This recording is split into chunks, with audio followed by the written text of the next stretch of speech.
Assalamualaikum Ibu. Waalaikumsalam warahmatullahi wabarakatuh. Bagaimana kabarnya hari ini? Alhamdulillah baik. Baik. Baik Ibu, mungkin terima kasih ya untuk waktunya hari ini bisa meluangkan waktu bisa berwawancara dengan saya. Di sini Ibu selaku Kepala Sekolah SD Negeri 1 Cidadak. Betul, ini sama-sama ya.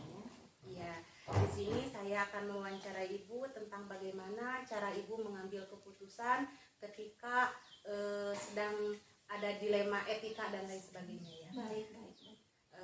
Boleh Ibu memperkenalkan dirinya dulu, silakan. Boleh. Baiklah Bu Eni, saya memperkenalkan diri. Nama saya Iserianti SPD. Saya sebagai kepala sekolah di SD Negeri 1 Cidadak ini. Kebetulan sekolah ini juga termasuk program sekolah penggerak dan alhamdulillah Bu Heni juga termasuk menjadi komite pembelajaran. Dan saya juga ucapkan selamat bagi Bu Heni yang sudah sukses menjadi CGP, mudah-mudahan berjalan lancar dan lulus menjadi guru penggerak. Baik, terima kasih Ibu. Terima kasih Ibu untuk perkenalannya, juga dukungannya kepada saya selaku CGP di sini, Ibu yang sudah mendukung saya ya. Saya di sini ingin menanyakan, selama Ibu menjadi kepala sekolah, apakah pernah Ibu mengalami permasalahan yang dikategorikan dengan dilema etika atau kategori dilema bujukan moral begitu? Ya, ini begini ya. Setahu saya dilema etika itu yaitu apabila suatu masalah dihadapkan dengan dua pilihan, yang satunya benar dan yang satunya lagi benar. Iya. Dan yang satu lagi dilema rujukan yaitu apabila salah satu benar dan salah satunya salah. Iya, baik. Dan itu mungkin ada langkah-langkahnya ya Bu Heni. Baik Ibu, untuk tadi dilema etika kalau benar dengan benar, kalau dilema bujukan moral benar lawan salahnya. Kalau Ibu untuk penyelesaian masalahnya dengan cara seperti apa Bu? Langkah pertama yaitu mengidentifikasi masalah dulu. Maka masalah itu termasuk dilema etika ataupun dilema rujukan tadi ya. Selanjutnya kita mencari solusi terbaik untuk penyelesaian masalah tersebut. Baik apakah merugikan lembaga ataupun menguntungkan bagi lembaga dan bagi yang punya masalah tersebut. Oh iya. Baik Ibu, selama langkah-langkah seperti itu mungkin ada prosedurnya ya. Prosedur baik digunakan dalam menyelesaikan masalah. Yang sudah Ibu lakukan, prosedur seperti apa sih yang dilakukan untuk mengatasi masalah tersebut? Setelah kita mengidentifikasi permasalahan tersebut, kita ajak bersama-sama diskusi dengan teman sejawat ataupun kita meminta bantuan dengan atasan kita yang menjadi penguas pembina misal Yeah. ataupun kita berkolaborasi dengan masyarakat yang diwakili oleh komite sekolah.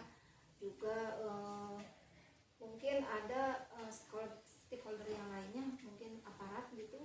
Misalnya saja, misalkan aparat yang terdekat dengan kita, kepala desa, kalau misalkan dibutuhkan.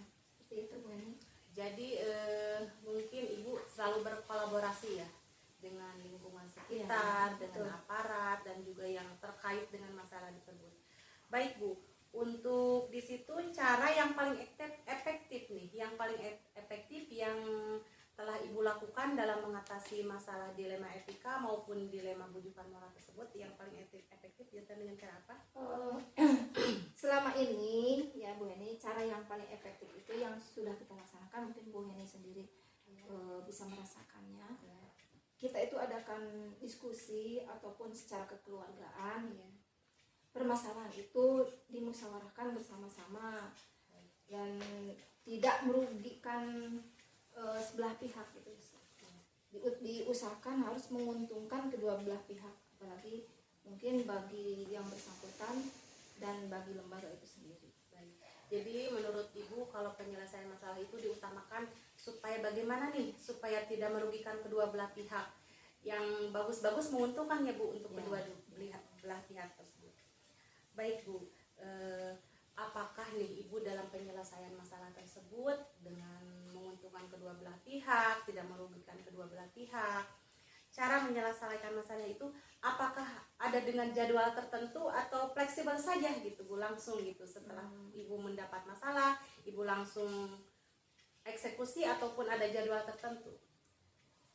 Kalau masalah kan itu tidak tentu ya datangnya Bu Heni. Iya.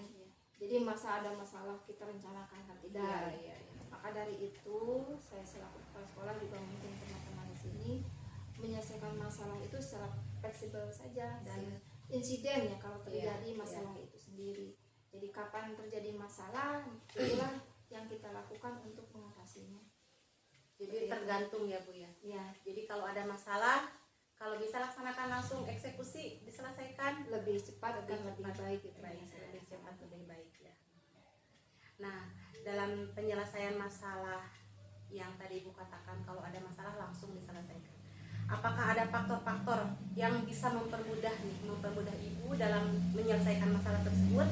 Misalkan kasus yang dialami oleh Ibu apa? Dan cara penyelesaiannya dengan masalah dengan cara yang mudah, dengan seperti apa yang mudahnya seperti itu? Seperti contoh kasus misal contoh kasusnya ada siswa kita misal dipengaruhi dari luar, misal alumni SD negeri kita, terus kita punya masalah dengan mereka, baik itu yang melanggar peraturan secara hukum atau apa. Nah, sebelum kita berlanjut ke ranah hukum, ada yang mempermudah atau faktor yang mempermudah penyelesaian masalah itu tentu saja kolaborasi tadi antara yang punya masalah, keluarganya gitu ya, stakeholder yang lain, komite sekolah, pengawas, teman sejawat, kita berembuk bersama-sama dan itu lebih efektif dan lebih mempermudah penyelesaian masalah itu sendiri. Baik. Jadi kembali lagi ke kolaborasi mungkin ya Bu Ya. untuk penyelesaian masalah tersebut. Dari semua yang Ibu sampaikan adalah pembelajaran yang dapat Ibu menyelesaikannya ya permasalahan di lembaga-lembaga ini. Sekarang dari semua masalah itu Ibu sampaikan dengan cara di lembaga tersebut tadi dengan kolaborasi dengan orang tua, terus lagi dengan stakeholder yang ada, mungkin itu untuk mempermudahnya ya Bu ya. Jadi pembelajaran yang kita ambil adalah bahwa setiap orang memiliki kesalahan dan sebaik-baiknya manusia adalah yang mau mengakui kesalahannya ya, mungkin seperti itu ya Bu ya.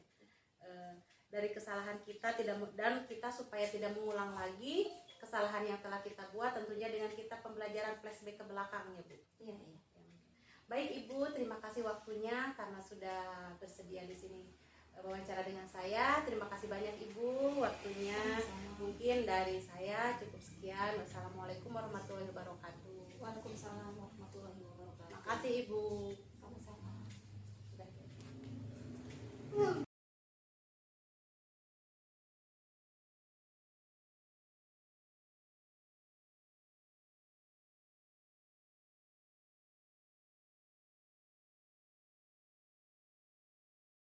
Assalamualaikum warahmatullahi wabarakatuh. Perkenalkan, nama saya Karman. Asal tempat saya sebagai kepala sekolah di SD Negeri Ciaul, dan saya ucapkan selamat kepada Ibu Heni Suryani yang pada saat ini beliau sebagai calon guru penggerak angkatan ke-8. Saya doakan agar beliau menjadi orang yang sukses, orang yang hebat, dan orang yang selalu terus maju, semangat agar pantang mundur. Mudah-mudahan harapan saya semoga kedepannya banyak sekali generasi penerus yang mempunyai pengetahuan, berilmu tinggi, dan bermanfaat bagi nusa, bangsa, dan agama. Rupanya perkenalan hanya itu. Wassalamualaikum warahmatullahi taala wabarakatuh.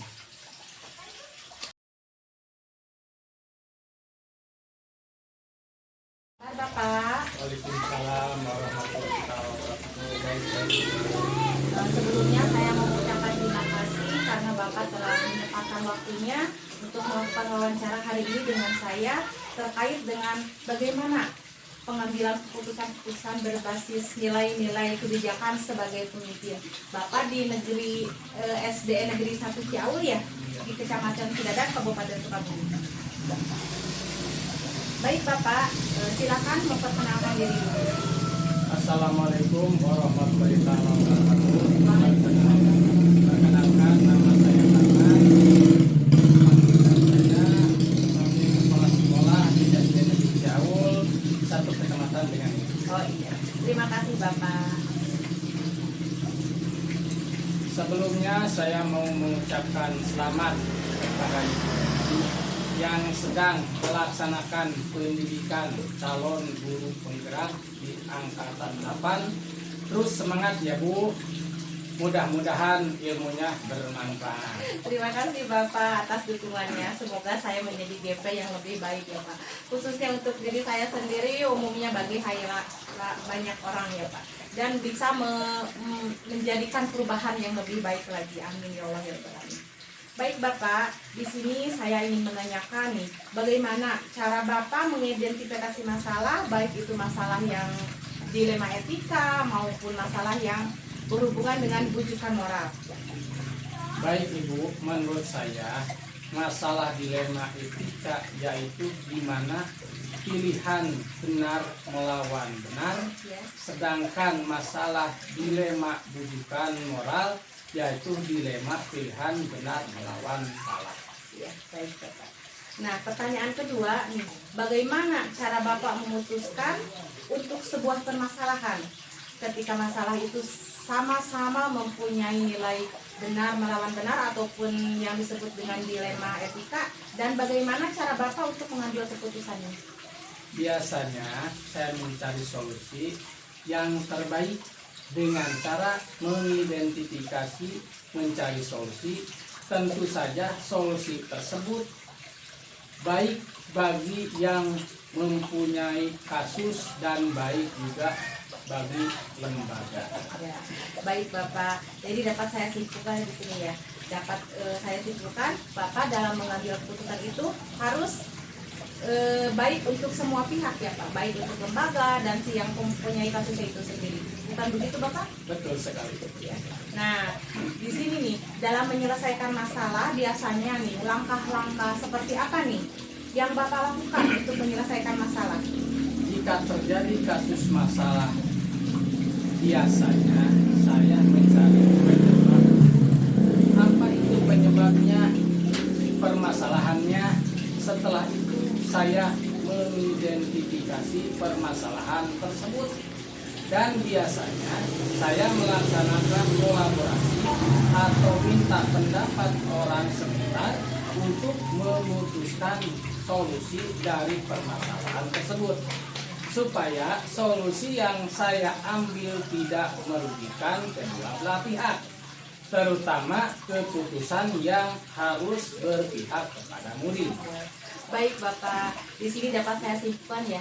Jadi Bapak kalau mengambil keputusan itu harus menguntungkan kedua belah pihak, tidak menyakiti kedua belah pihak, dan tentu saja yang harus berpihak kepada murid ya. Seperti itu ya Pak ya? Betul seperti itu ya.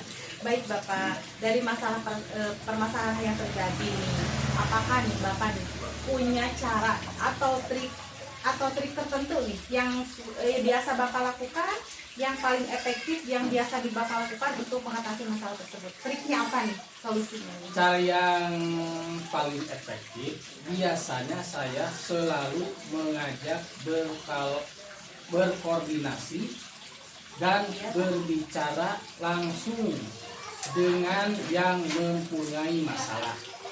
Dan biasanya solusi yang saya ambil itu selalu berkolaborasi dengan pihak lain, supaya tidak merugikan kedua belah pihak, terutama solusi tersebut tidak merugikan murid. Oh, baik. Jadi dapat saya simpulkan masalah itu Bapak mengambil keputusan itu selalu berkolaborasi ya Pak ya. Tentu saja dengan pihak terkait, dan yang utama itu tidak merugikan murid ya Pak ya. Iya betul sekali. Iya. Nah Bapak, dalam masalah nih, atau suatu kasus yang mungkin menurut Bapak sulit untuk dipecahkan, yang pernah Bapak alami nih selama menjadi kepala sekolah? Apakah ada, Pak? Kasus yang saya alami baru-baru ini yaitu masalah siswa yang mengalami kecelakaan.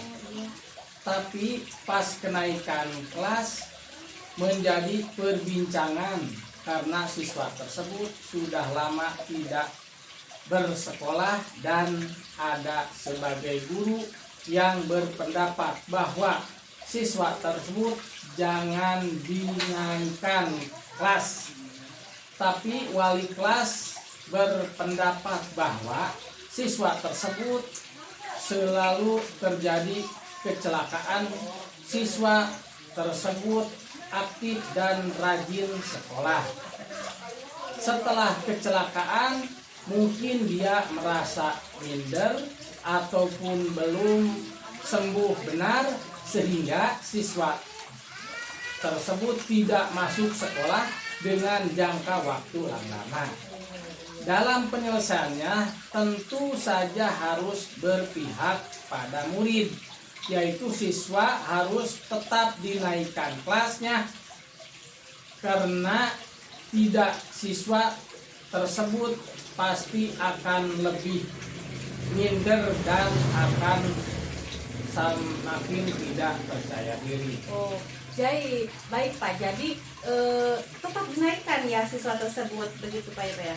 Ya tetap dinaikkan. Ya.